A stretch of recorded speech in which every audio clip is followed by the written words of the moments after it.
তিনি শিফট করে গেলেন লেফট ব্যাক থেকে রাইট ব্যাকের পজিশন। রানটা কখনই মেক করেছেন এবং জায়ানের ফার্স্ট টাচটা ঠিকঠাক ভাবে বাংলাদেশের জন্য কোনো ব্লেসিং বয়ে আনে কিনা।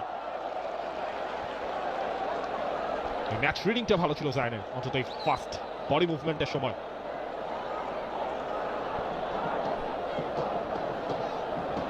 জায়ান শোয়িংটা নিয়েছেন হামজা, তাকে এখন সম্ভবত উপরেই থাকতে হবে। নিদেন পক্ষে যদি ম্যাচটা বাঁচানো যায়। চমৎকার চমৎকার ক্রস, চমৎকার ক্রস। হয়তো ম্যাচ শেষে উঠবে যদি ফল এমনই থাকে। জায়ান জায়ান এখনো তার জায়ান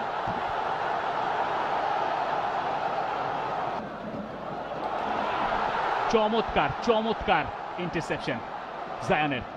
মোরসালিন, জায়ান, ইলাহাত তপু। আবার খুঁজতে চান জায়ানকে, পেয়েছেন। জায়ান ক্রস করেছেন, চমৎকার ক্রস।